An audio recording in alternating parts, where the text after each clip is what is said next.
perfectly harmonic fifth would be 3 times, but since you're dividing it according to this sort of arbitrary 12, right? There's nothing that says that, you know, there's nothing in the human body that says that a scale should have 12 notes. It just kind of works out pretty well. In fact, it's because this value is so close to 3 that it works out so nicely, but it still doesn't work out exactly, and you have to make compromises. And if you go to piano tuning school, which, by the way, is a pretty good career option, become a piano tuner, it's, you know, if... So can we assume that fails. if we increase index by 5 in any other circumstance, can we assume that it always is going to go up by 1/2 the amount like we just saw? It went from 2 to 3 by raising the index by 7. So is that always true too? Not sure. So even if we're at index 60, if we go to Yeah, 67. So this is actually, say, okay, so we have 2 to the 19/12 is 2 times 2 to the 7/12, which must be approximately 3/2. Yeah, so 2 to the 7/12 is a 3/2 multiplier. And will always give you approximately 1.5 times what you had before. Yeah. That's kind of interesting. Yeah, Okay. well, So then the other scale is the decibel scale, which is also sound. And the human ear is sensitive to extremely wide range of sound intensities. We take as a reference the intensity 10 to the negative 12th W per square meter, which is watts, all right? Watts per square meter. That's power distributed over an area, right? At a frequency of 1,000 hertz, which measures a sound which is just barely audible. It's the threshold of hearing, probably for a young person, right, with good ears. So I think as you get older, that narrows more and more. The psychological sensation of loudness varies with the logarithm of intensity. That's the Weber-Fechner law. So we have that the decibel measure of a sound is 10 times the log of the intensity divided by this base intensity, where I0 is this 10 to the negative 12th watts per square meter. Write that over here since we're over here. So the decibel measure, which is sometimes B, is written as B, I guess, for bull. It's the B in decibel. Is 10 times the log of the intensity of the sound measured in watts per square meter. At 100, at a frequency, so part of the intensity is the frequency. So if the frequency is too low, you won't hear it. So you can have a very loud sound at a very low frequency. That's kind of like an earthquake. Is kind of like that, maybe. Earthquakes have frequency as well, right? But they tend to be fairly low. In fact, there's different kind of waves that go there. But I0, where I0 is equal to, what is it, 10 to the negative 12th watts per square meter, is the base, that's the threshold of hearing. That's the sort of the lowest intensity sound which is audible to somebody with good ears. So, and I is the intensity of sound. Why this factor of 10 here? I don't know.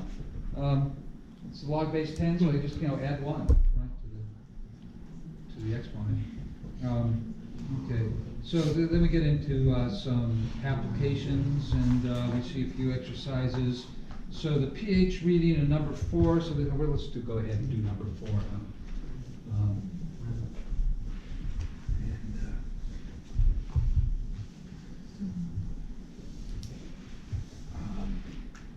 So this is 4.7, number 4. This is actually not new concepts in here, other than that logarithms are, this is a common application of a logarithm, is to measure things which have a strange range of values. When you have sort of things like watts per square meter, that tends to be something where if you want a nice linear measure over a range of sensible values, then it's something that grows exponentially. If you want to convert that to a linear rate of change,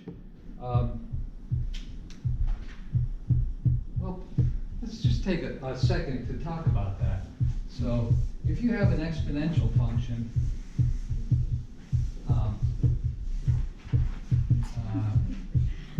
say you've got f of x equals a times b to the x. What's the log of that? Let's say log the base b.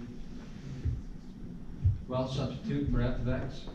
We got log the base b of a times b to the x. What do you do first?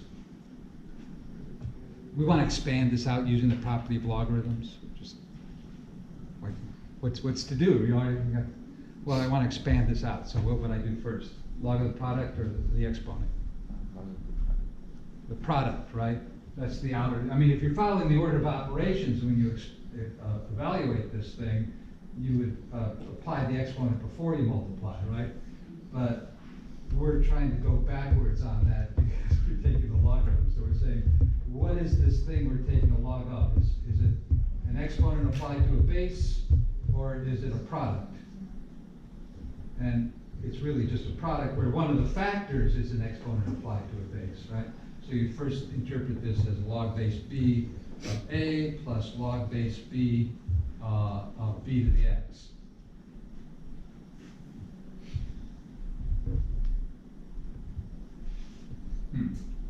So what changes to an Rx here, or how about an Mx? What if that's Mx in the exponent? What is that? How's that? Why Why did I do that? Well, I was anticipating what's going to happen next. What's going to happen next? I can simplify this, right? This is a Grant's tomb situation. Yes. What exponent do I apply to this b to get b to the power mx? Mx, right? But then what have I got here? What kind of function is the log? Well, it's that m that is sort of the giveaway. Mx plus b, if you like, right? That's a linear function, right? With slope m. So if you start out with an exponential function and take its logarithm, you get a linear function. So that's the whole idea of these log scales, is you have a natural phenomenon which is naturally exponential. You want to convert that to a nice linear scale. Use a logarithm like this, right? So in number 4, what do we have again? A pH reading of a glass liquid is given. A glass of liquid, sorry, not a glass liquid, but a glass of liquid. find the hydrogen ion concentration of the liquid. Okay,